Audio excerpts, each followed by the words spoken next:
Hitting record.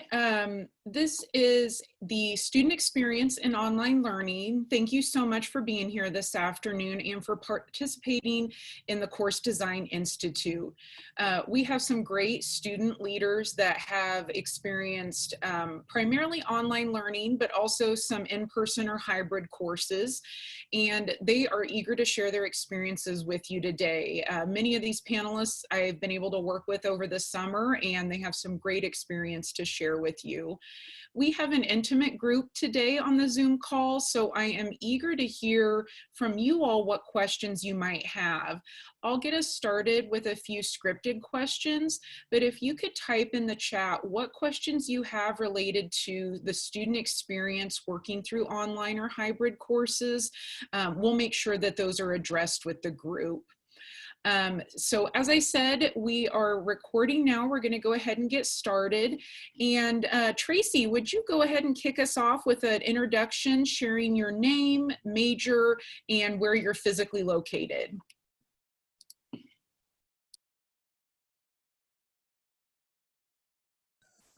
There I am. Hi, I'm Tracy Raudebush. My major is Human Development and Family Science with an undergraduate certificate in conflict resolution. And I am located in very rural Atchison County, Kansas. So that's Northeast Kansas. Great, thanks, Tracy. Bonnie, you're next on my list. Hello, my name's Bonnie Brivieska. I am located in Southwest Kansas, in Holcomb, Kansas, which is near Garden City. I'm majoring in business, human resources, and I'll minor in management, and I'm anticipating graduating next spring. So. Wonderful, thank you. Caitlin. Hi, I'm Caitlin Cash. I'm also majoring in Human Development and Family Science, and I am in Manhattan. Thanks, Caitlin. And last but not least, Kelsey. Hi guys, I am Kelsey Hall. I am also an HDFS graduate, not yet, almost there. December I'm supposed to graduate with my degree, and I am currently in Larned, Kansas, working at the state hospital right now this afternoon. So I'm glad to be with you all. Great, thanks, Kelsey. We're going to get started off with kind of a general question and talk to us a little bit about why you chose to be an online student. Kelsey, since the mic was with you, could we start with you?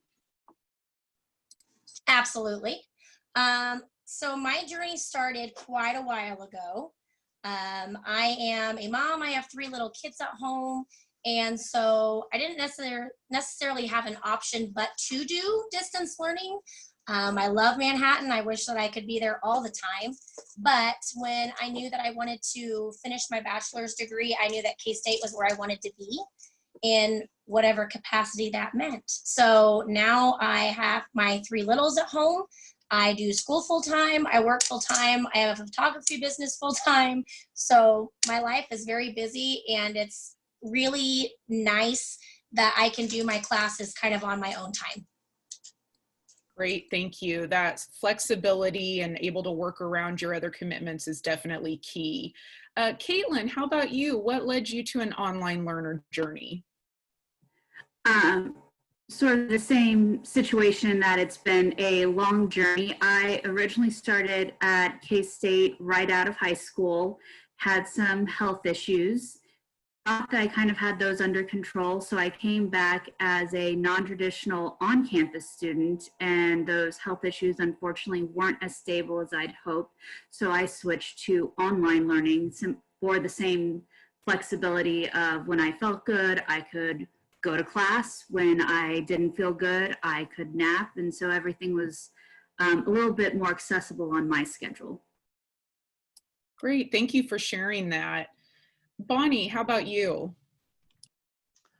I started right out of high school too, and then decided to get married and move back home to rural Kansas and start my own businesses and stuff. And then I divorced, and then decided my daughter's getting older. She'll be a senior in high school this year. And so about, I guess it's a little over a year ago, I decided, I need to set a good example for her and show her the importance of education. So I went back to school.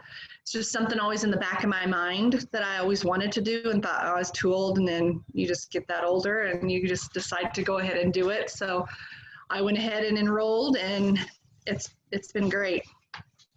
Great, thank you so much. And Tracy, how about you?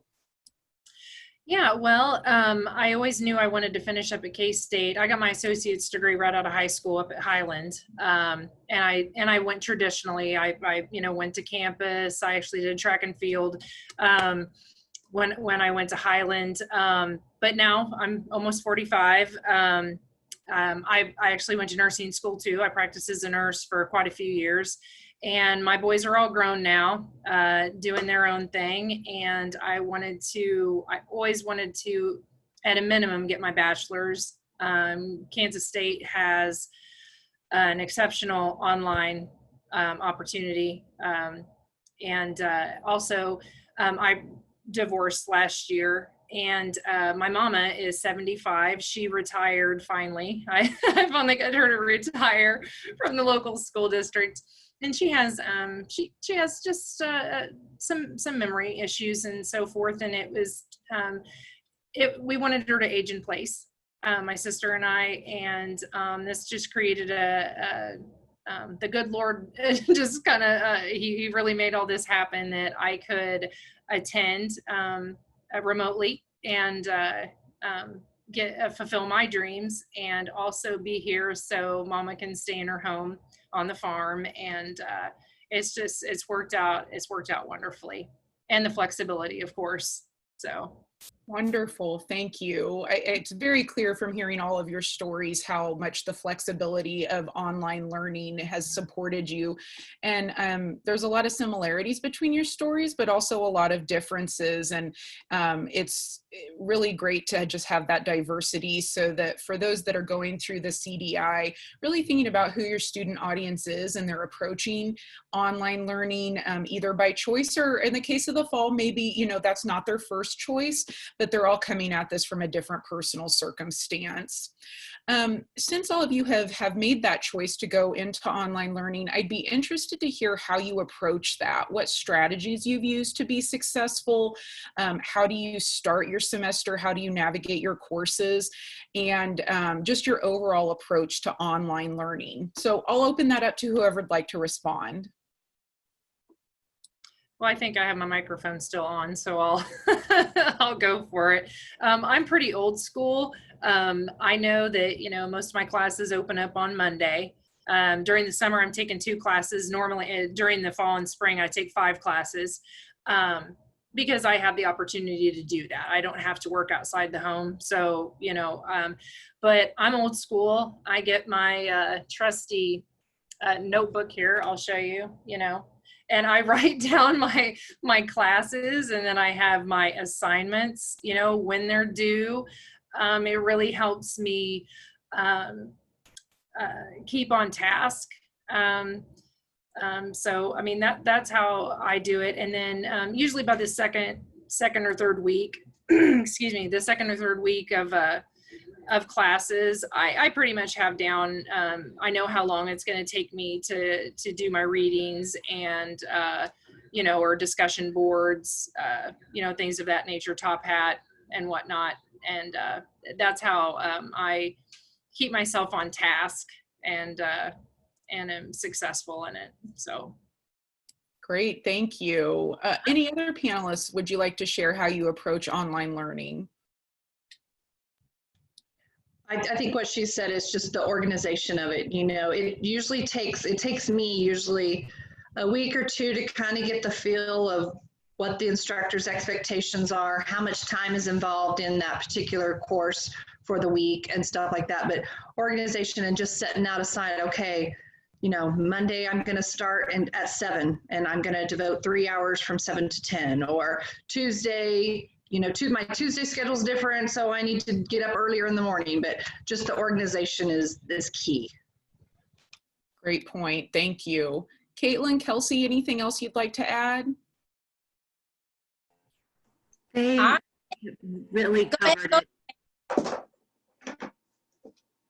Caitlin, we'll go with, or Kelsey, your mic's on. You go first and then we'll go to Caitlin. I'm sorry. I am a really big believer in calendars. I think I maybe have 5 calendars across the board for all of my anything that I'm doing. I really like the way that Canvas is set up because it has the dashboard that you can use that kind of gives you alerts for things that you have due in classes.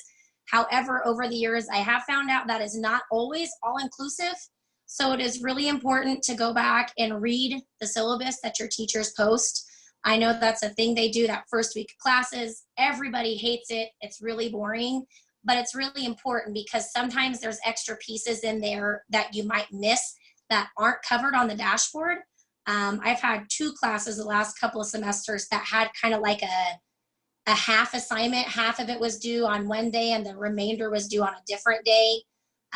But they don't send you reminders for those half days. They just send you the ones for this is the last day you can do it.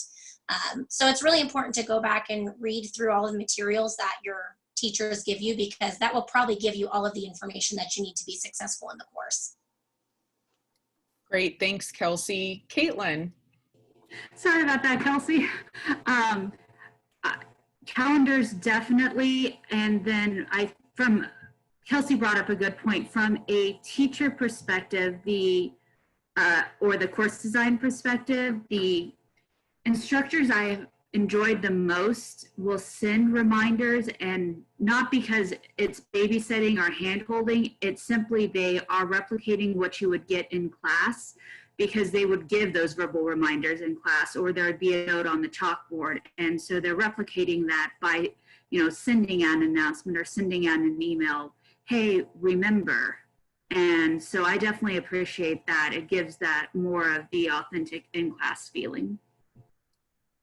That's a great point, Caitlin. We really encourage all of the instructors going through the CDI to think about how do you replicate those things that are very natural in person in an online environment, and those reminders that would be natural to put on the board or say at the end of class.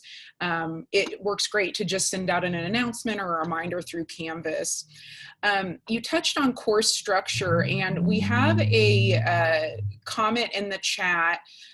Kelly asks, do you like and or want synchronous sessions as part of your courses? So a synchronous session is live, you're chatting in real time with the instructor and or students in your class. Give us some thoughts about how that might fit in or not for you in your online courses.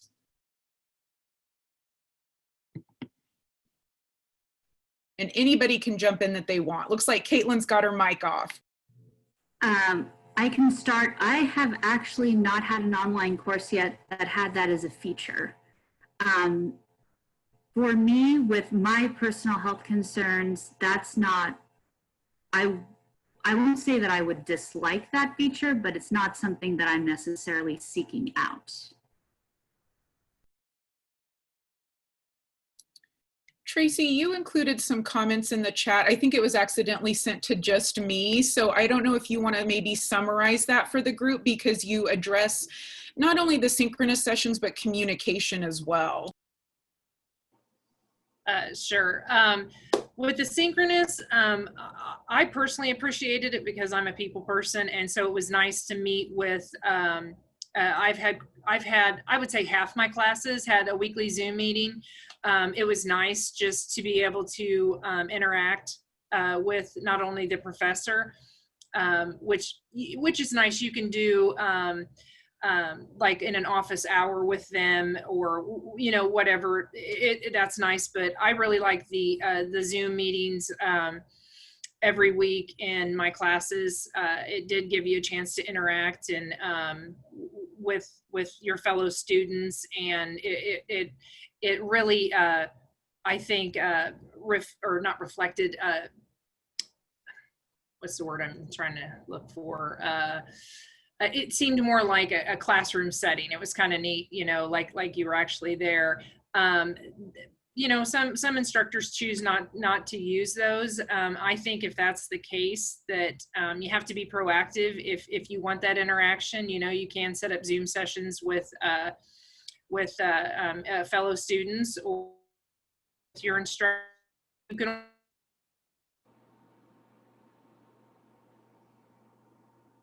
project or something like that. Some classes, I don't think that the Zoom sessions or the Zoom meetings once a week are extremely necessary, I guess. It depends on kind of the subject matter.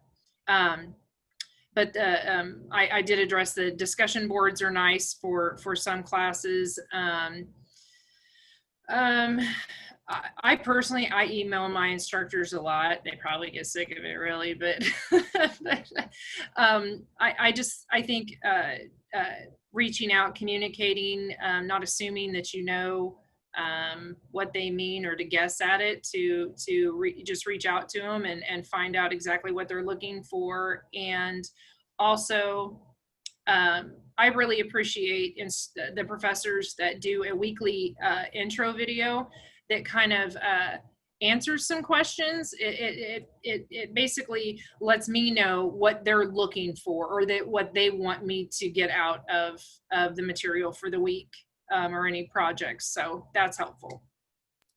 Tracy, we had a follow-up question in the chat from Christina asking about hallmarks of successful synchronous instruction. Commented that you liked having those synchronous sessions once a week. Is there certain components that have made it more successful? And then Bonnie and Kelsey, I'd encourage you to think about that too, if you've experienced synchronous sessions. I'll try to keep this quick.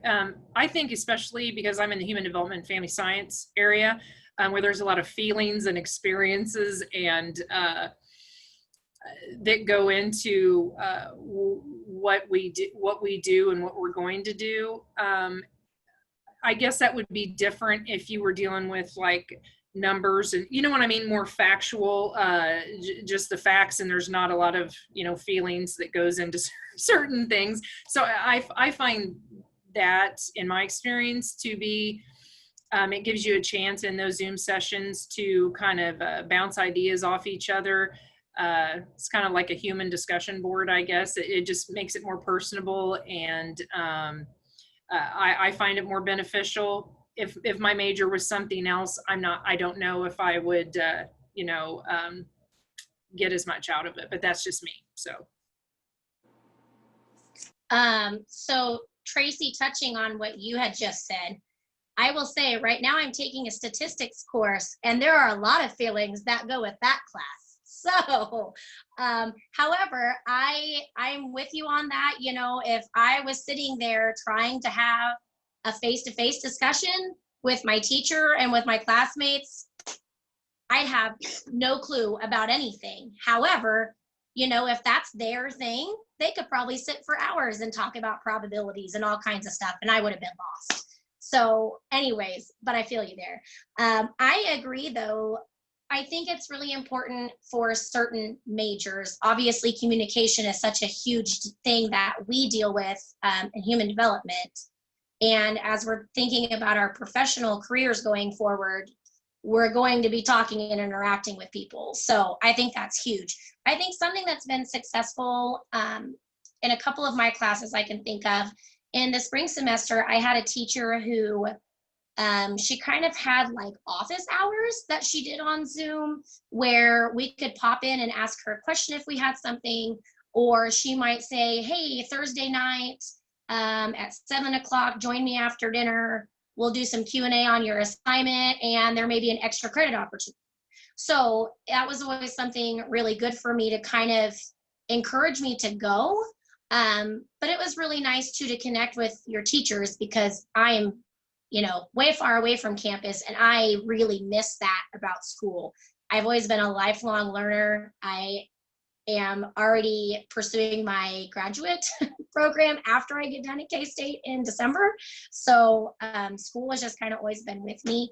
But I think that was something that was successful, was she left it open to, if you could come, then that was great. If not, that was okay. I have had classes in the past where, you know, Tuesday, 5 o'clock, we're going to have our hour-long meeting. And sometimes that was okay. But when you have a life outside of school and kids and a job, sometimes it's just too much. So my personal experience have been the ones that have been a little bit more flexible. And I've always been a distance student. So this last semester, a lot of things changed for a lot of people that had to go online and hadn't experienced that. So I had some teachers that were kind of feeling their way through distance learning. So some of that really changed. And I think a lot of people didn't necessarily know how to deal with it. But for me, it was just kind of same old, same old. We just kind of kept pushing right on. And, you know, COVID screwed up pretty much everything else in my life at this point. But my classes at K-State was not affected. So that was good. Thanks, Kelsey. Bonnie, is there anything additional you'd add to synchronous sessions? I would just add, I don't have a lot of experience with that. Being a business major, I don't need a lot of that. But I did have one class where before the exam, we had like a Zoom chat meeting where the instructor was there and he had given us a study guide to go over a few days before. He recorded that for anyone who wanted it afterwards. So that was helpful, but we also got like, I don't know, 5 extra points for participating and being there live. So, and I think if you do have it, you do have a live Zoom where you need people to come in. It's really important to alternate days and times. Like one time it could be at 5 o'clock in the evening, one time it could be at 7 o'clock, maybe a Saturday at, 3 in the afternoon. But it's important for online learners, like you said, a lot of us have different jobs or kids, activities, and just to record those too, so we could have access if, kid has a ball game at 5 o'clock on the night of a Zoom meeting, we would have access so we could still see what has taken place. Those are all great points, Bonnie. And in the chat, Kelly kind of summarized synchronous sessions being made available seems positive, but not making them mandatory and including a choice in time and days. Another strategy can be, depending on your class size, surveying people about a date and time that might work best and working with the majority of the class, but then having that recording available is key for someone that can't make it. Or with so many of us being online right now, I know my internet chooses the worst possible times to go down. So even for technology complications, just having that recording or backup session available is a good key component. Please continue to put questions in the chat, but one of our pre-populated questions that I'd like us to talk about, several of you started to hit on this, but what makes an online instructor really engaging? What do you think are the most important characteristics for an online instructor for you? I'll go. Is anyone else talking? Okay, so over the years, I've had the pleasure to have experience with really good instructors via online learning, and then some that could definitely improve in some areas. The one that I have had the last several semesters at K-State has been really phenomenal in a way that she is very clear with her instructions for class. She is always posting, hey, this is the assignment that's due this week. If you have questions, please let me know. Here are some questions that have come up in the past, or let's open a discussion board. You guys can work together if you have questions and I might not be available. She has been very available for many things. On the flip side of that, I think probably why I have such a high regard for her, and before graduation, I'm going to meet her. I already promised her that. But she is a person. She knows that we are people, and I think that speaks volumes. Again, maybe has to do with my major, but I think a lot of times there is, I almost kind of want to say there's like a professor stigma where there's some people that are so into what they do. There really isn't talking them necessarily out of things or asking a question that they may not think is just entirely silly. But this particular teacher, she has been overly encouraging. I kind of had some personal things that I've been going through, and she has been there. If I had emailed her and said, I'm working really hard to get this assignment done, I just wanted to let you know, though, that I may be submitting it late. I'm aware that it's late. I'm aware I might lose points, but I just want to let you know. And she has been more than willing to try and help me get things accomplished that I need to. And if anything, just in general, to listen. I think sometimes that just personal connection can be lost through online classes because you don't see somebody face to face every time. You don't develop that rapport when you walk into a classroom and say, well, hi, Dr. Morgan, how are you today? We don't get that on online learning. So I think just the overall communication that her and several of my other instructors have been really excellent with. They're just really good at communicating back and forth. Thanks, Kelsey. Bonnie, I see you unmiked. Yeah, I just wanted to say, I think what was the best instructors that I've had so far have a weekly check-in. It doesn't have to be a video check-in, and it doesn't have to be long. It can be 1 minute to 5 minutes. I mean, 5 minutes would be tops, I would think, just because the lectures are great and the videos and the PowerPoints and the audio lectures are great.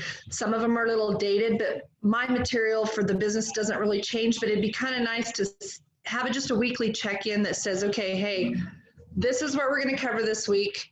You know, you have, you know, one of them is an hour-long video you have to watch. You know, I got surprised this summer in a class, you know, just not even really looking ahead, my fault, but we had a movie we had to watch. It was going to be 2 hours. Well, I hadn't quite devoted that much time. I got it done, but it'd be nice to have at the beginning of the week just a short little synopsis of, hey, these are your assignments, 3-page paper, watch this movie that's going to be 2 hours and 2 45-minute lectures or whatever. But it'd be nice to have a little, just a weekly check-in of, hey, how's it going? That kind of thing. That's a great point, Bonnie, and an opportunity for not only the instructor to connect with the students, but if something's happened, right now, I mean, even for fully online students, our worlds are changing sometimes every 24 hours. And so having that real-time check-in, whether it's a discussion board post, it's an announcement, it's a quick video, is a great way to show that you're connect with your students, show them that you know where they're at in the, not only in the class, but just in the world right now, and keeping that fresh and not too scripted is a great way to stay engaged with your students. There's been some great feedback from some of our panelists in the chat as well. So CDI participants, I'd encourage you to read through that. But Caitlin and Tracy, anything you'd like to add about a quality instructor and what an instructor can do to really make an online course engaging for you? I was going to touch on what Tracy put in the chat. Top Hat is amazing. I completely agree with that. And that also ties into what one of my favorite professors has done to keep things engaging. He will put up a lecture and then will ask questions, and he accepts responses and even encourages responses that are very conversational. So not formal writing, very much what you would have experienced in class, and that there's a time for formal writing on his other assignments, but this is fun and lighthearted, and he uses lots of pop cultural references, and it really brings that personal touch to it. And when he does his intro videos for the week, he doesn't worry about them being heavily scripted and looking super professional. It's just him being him. And so that's a really nice touch. And also touching on what Kelsey said, that other professor kind of does some of the same things, that not everything has to be super technical when communicating with her. Just conversational is fine.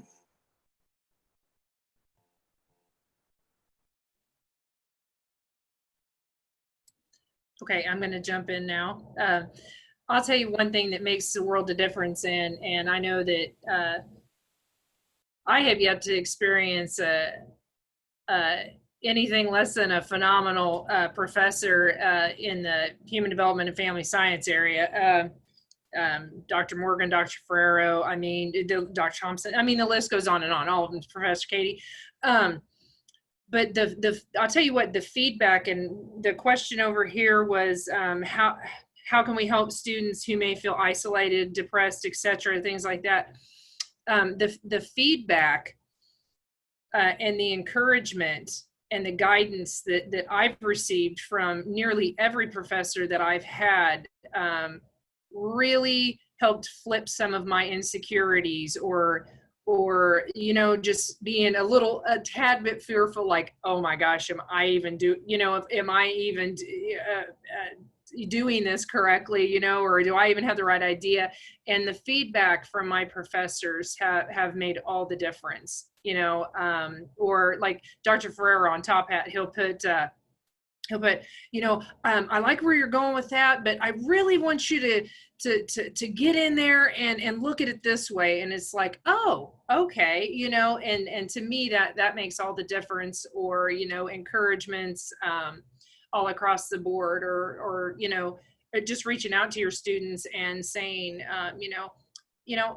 school aside, how are things going for you, and I think, like Bonnie said, and Kelsey, everyone, Cassie, Caitlin, I think that when it can be unscripted, and whether it's 1 or 5 minutes, whatever, when you just relate human to human, it's really nice to know that we're just fellow humans, and that's addressed. So anyway, that's all. I think Dr. Ferraro is really good about encouraging his students to do more critical thinking in his classes, rather than no, this is not the answer that I was looking for, period.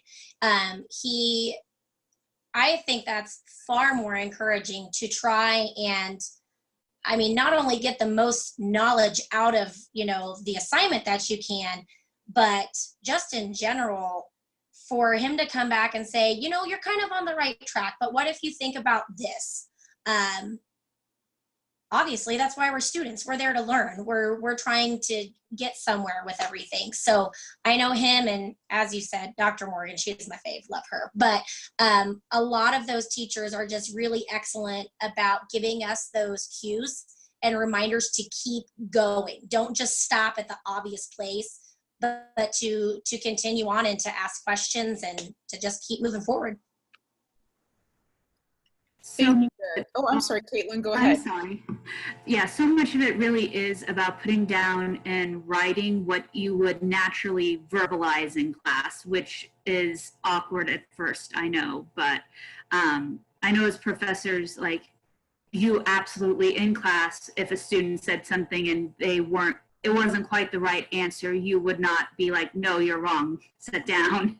You would be like, but what if you thought about it this way? But in a written form, it's so much easier because I think of especially old standards of grading, just be like, no, it's either, it's either a yes or no check mark. Go ahead and give them that kind of in-depth feedback, which I think we all realize is a lot of time for you guys, and we appreciate when you put that time into it. And so I think that's another part going into designing these classes, is that there probably will be a greater investment of time when it comes to grading on your end, because unfortunately, all of that feedback will have to be written. You can't just do it verbally in class. And so that is a tripping point, and we do appreciate all of that extra effort. All really great points. The themes that we're really coming across is communication, but regular, consistent, and in depth, and also viewing students as people that are people outside of students as well. And I think at K-State, our instructors do an exceptional job of that. Several of you did touch on the question from Robert in the chat, but I'd like to dive a little bit deeper into that. So Robert asked, all of you seem to be highly motivated students. How can we help students who may be feeling isolated, depressed, etc.? So I think that Robert's question really goes to two things. How do instructors build connections with students? You guys have mentioned some strategies for that. And how do they help students get and stay motivated? Online learning has so much self-motivation and self-efficacy included. How can an instructor help students build that?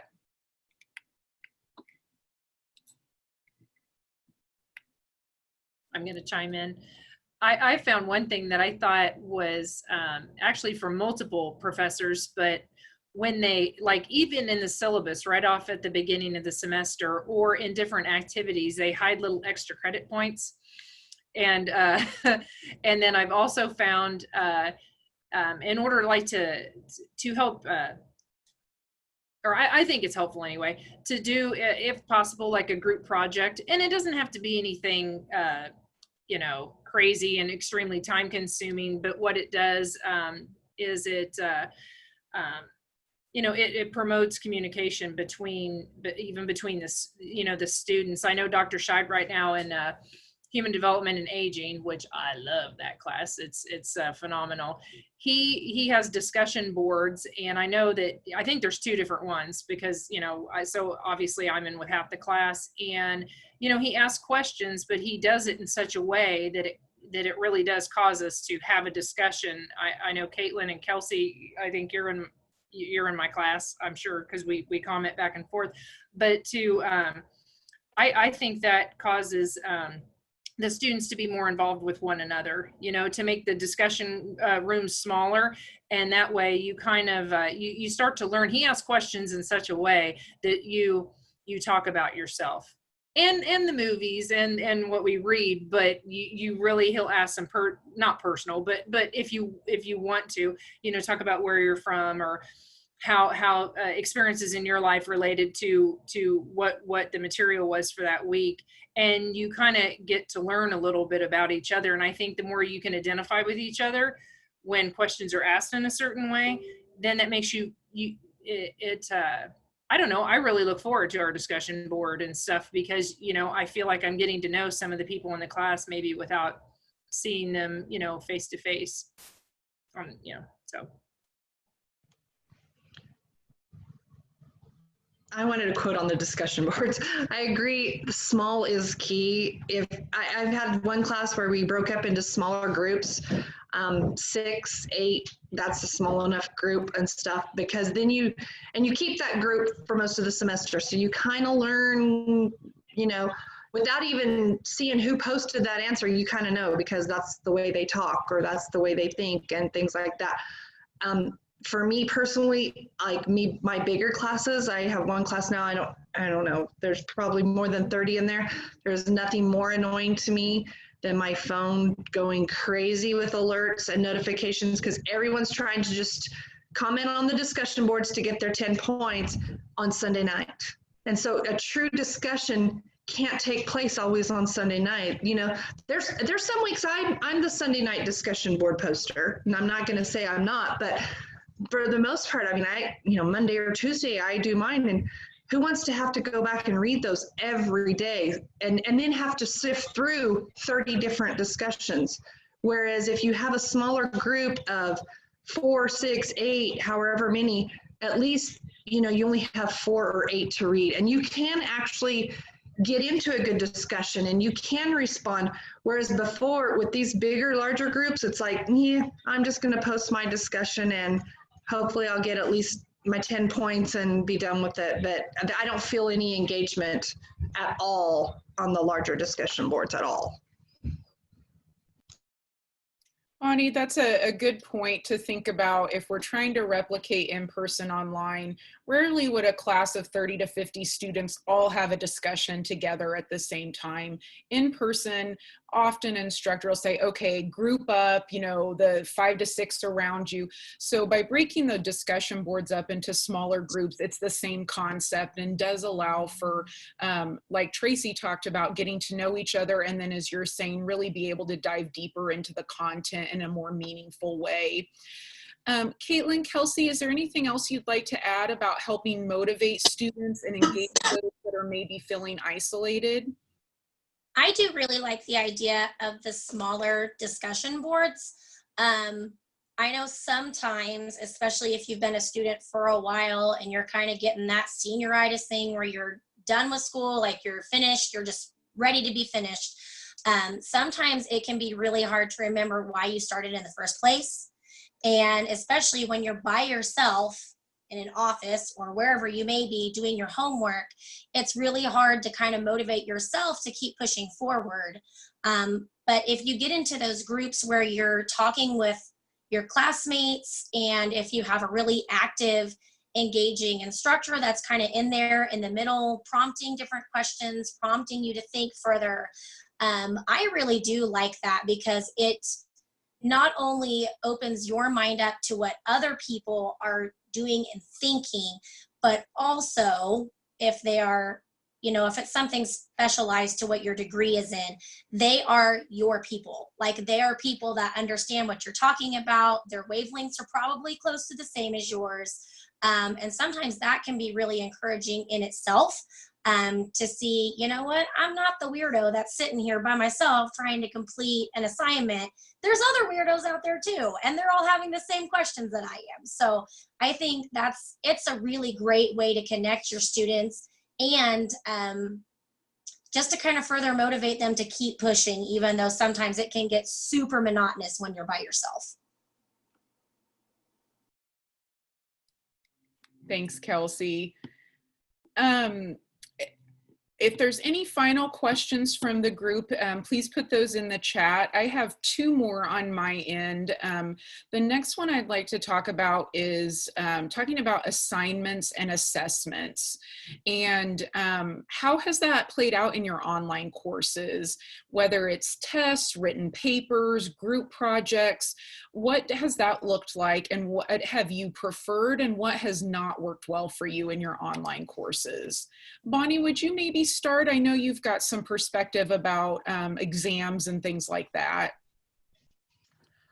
Yeah, before the pandemic, I did all my online assessments and stuff, the proctored assessments at the local community college here, and that works out really good. The only, you know, I'm a little more limited to hours, the 9 to 5 thing, you know, so that's a little bit of a limit, but I did prefer that. Dealing with Examity was not fun for me. There was a huge language barrier a lot of the times. Internet speeds, especially after the pandemic, were up and down. There was time I logged on to take a test. She said my internet speed wasn't as high as it needed to be, you know, where I had just checked it an hour before and it was fine, you know, so it just lagged and stuff. So not a big fan of that. I had very mixed feelings when I'm taking a general calculus class this semester, and I had to go out and I borrowed an external video camera.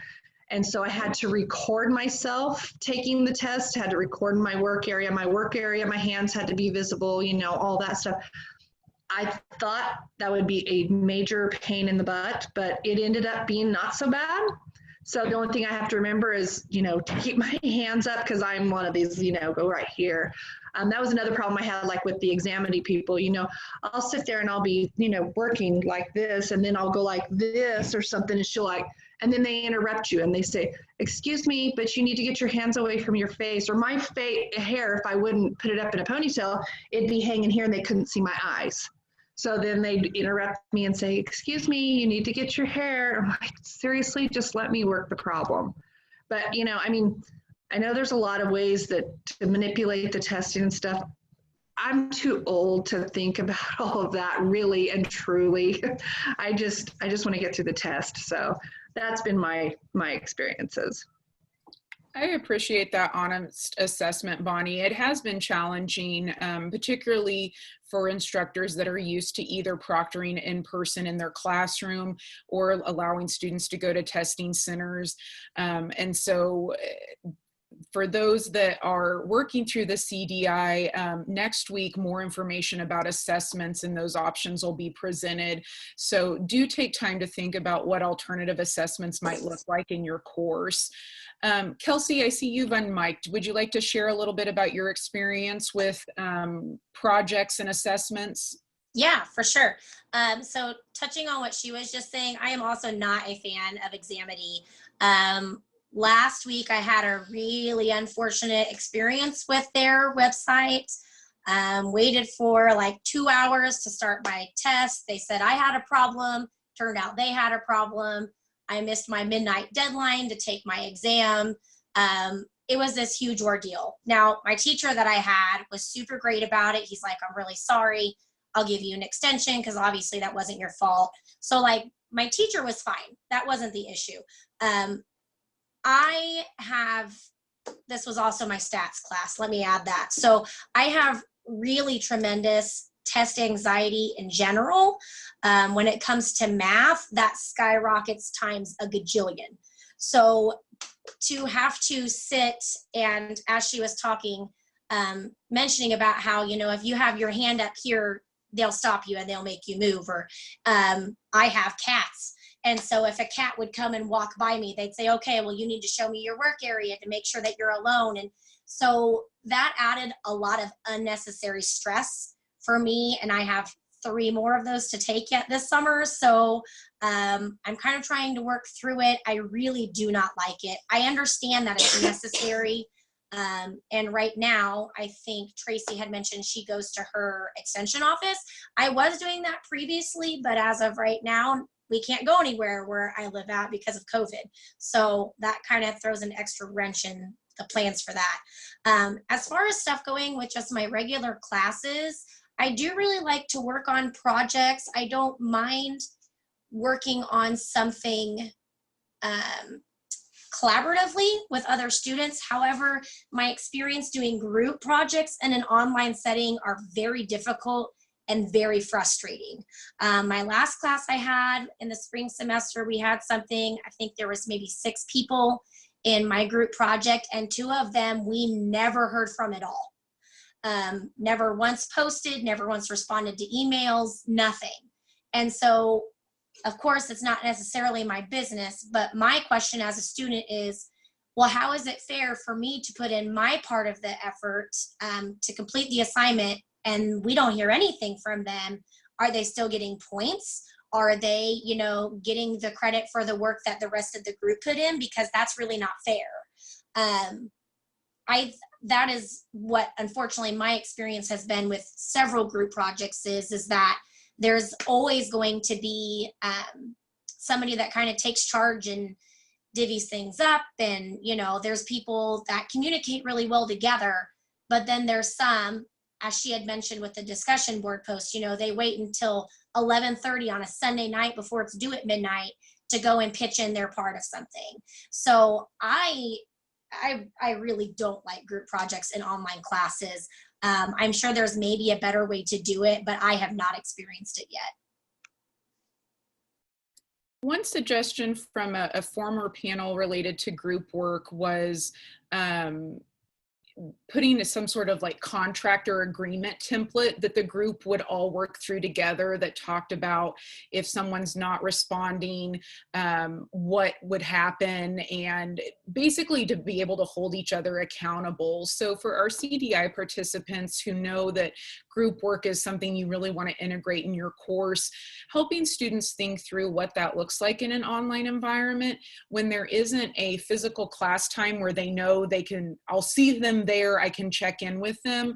Maybe having, not that you as the instructor have to hold the student to that accountability, but providing some tools up front or some talking points for the group to get started so that they're all on the same page. Tracy, Caitlin, is there anything else you'd like to add related to maybe anything you've liked in terms of assessment or group work?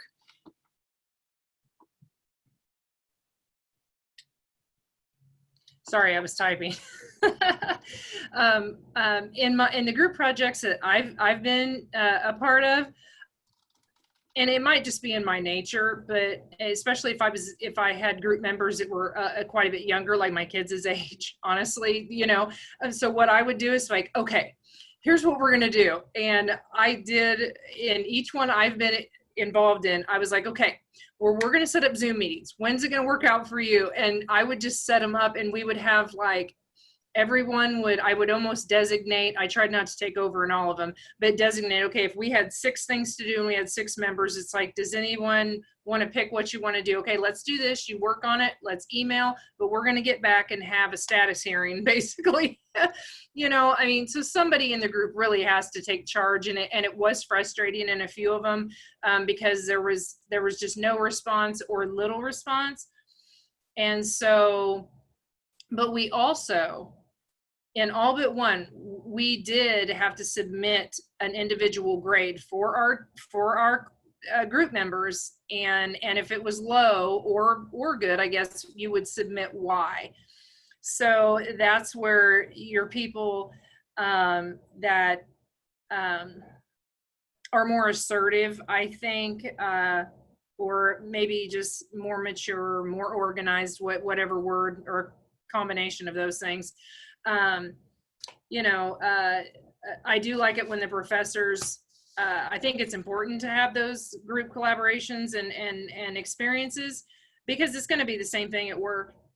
I mean, honestly, in my work experience as a nurse, as a teacher, and all those situations, you're going to have some people that do more and you're going to have some people that do less. But when, you know, the professor's going to know that, especially when you are submitting, each person is submitting the individual grades for the group. I mean, or if that's making sense. I mean, it's important, and it does kind of mimic, I guess, real life situations where you're going to have group projects at work and all those things, and it is what it is. But like I said, I jumped in and was like, okay, we're gonna meet every week on Wednesday or whatever at Zoom, you know, with a Zoom meeting. We're gonna have a status. I kind of held, if I noticed there was going to be a problem, really, I kind of tried to hold my team members accountable, or, you know, or my other team members that were actively engaging. We tried to support and do it in a positive way to get people to engage in the group meetings, so, or the projects. Great. Thank you, guys. Well, we are nearing the end of our time. I'm not seeing any final questions in the chat, so I'm going to ask you guys one final question to end on, and ask you all to share, what would your advice be to an instructor about teaching online? Those here in the CDI are going to be teaching a variety of formats this fall, and we fully anticipate that some online component will be there for them. What advice would you give to them?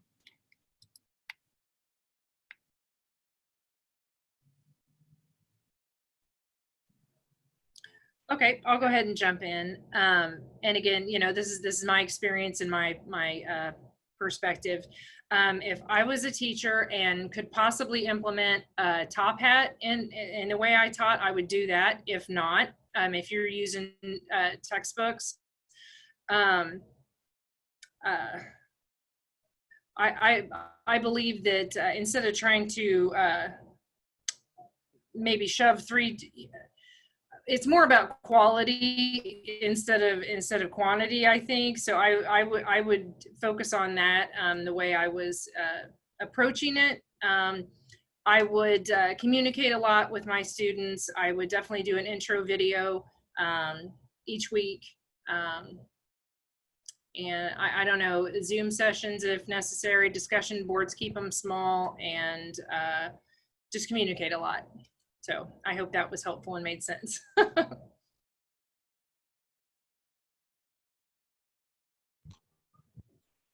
I'll add just another thing. I agree. Small chats, small discussions, they're so much more beneficial to students. And, you know, it's more groups for the instructor to have to look at to grade or whatever, but it's so much more beneficial for us. The intro videos, just a synopsis of what's expected for the week, what you need to do. Another thing to keep in mind, just in case this COVID thing gets even worse or bad, you know, like I think it was Tracy said earlier, yes, online students are online learning exactly the same. Nothing changed at all. However, I don't know that K-State, the instructors did a great job of realizing that our lives were falling apart too. And so if COVID happens to reemerge in a more negative way or just as negative as it was, you know, know that yes, online students, our instruction is not changing. It is the exact same thing, but our lives around us, I was fortunate. I didn't have little kids I had to, you know, to teach or anything, but just keep that in mind as we go forward. If something like that would happen, to just keep that in mind too. But I have nothing but usually great things. My instructions have been great. Bonnie, I think you make a really excellent point. Yeah, our classes, we kept pushing right on through. My self-motivation for classes since February has drastically gone down. My kids are little, so I had to go from trying to figure out work and having them at home full time to trying to teach them, do their online learning. And then, you know, 11 o'clock at night, it was finally time for mom to get on and do homework. So I think that's a very valid point in that we may not be on campus. So of course that didn't change for us. However, that still meant our entire worlds were turned upside down and we had a whole new level of chaos to kind of work through. I know that definitely affected my quality of work the last semester and a half now. Even this summer, we are really struggling. Normally my kids have activities and have things going on. And I mean, we can't go anywhere. So it's really, that has really been a big change for me. I think just in general, I know in the chat, there's some people talking about Top Hat. Dr. Ferraro is actually the only teacher that I've had that has used Top Hat. So I'm not sure if this is a relatively new format that maybe a lot haven't experienced. I really like Top Hat. Through my classes I've had at K-State and our community college, I've done online learning as well through. Sometimes Canvas can get kind of muddy. Sometimes things can kind of get misplaced or not in the correct order, or for the sheer fact that not every class is set up the same way. So some classes might have the modules that you work through. Some people may have on the intro page, you know, there's a calendar that says do this week, do this the next week, different teachers set their classes up the same way. And sometimes that can be really hard to learn, especially when you're taking 5 classes a semester and every one of your classes is set up differently in Canvas. With Top Hat, I've noticed it's all the same. Somebody just asked if it's extra for the student. I think I maybe had to, I don't know, pay like $30 or something for a year. I really can't remember. But obviously that's not, I would rather pay for something like Top Hat and know what I'm working through. It sets everything up really nice. It's more modern, I guess, sometimes than some of the things on Canvas. I just really like it. So if you are looking at something to pursue for your students, I would say give Top Hat a shot. If not, I think end of my statement is just remember that your students are people and we're all, you know, frustrated and kind of trying to figure out life as we know it right now too. But we're excited, we're still going to school, and that's what matters. Thanks, Kelsey. Just really quick about Top Hat, if anybody has questions about it or any other third-party applications, our Global Campus instructional designers are a great resource to talk to you about what capabilities might make sense for your class and how that plays out not only with Canvas integration, but the impact on students. So please feel free to reach out through the CDI or directly to one of the instructional designers to talk about that a little bit more. Caitlin, I think that we are with you to hear your advice for instructors, excuse me. I would agree with what everyone else has said, and encourage instructors to try and give freely of themselves when it comes to their personality, just the way they do in class.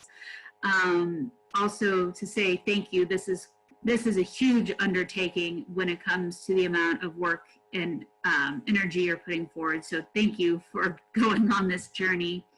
One thing that Dr. Ferraro has done that I think has been beneficial is he will send out a mid-semester evaluation to see if what he has implemented is working for his class, and then he will occasionally make tweaks, excuse me. Like last semester, he added a discussion board to try and help some students who needed, who are really missing that aspect. And which is, once again, I realize more work for you guys, but on the other hand, would give you more immediate feedback than waiting till the end of the semester. Great, thank you so much.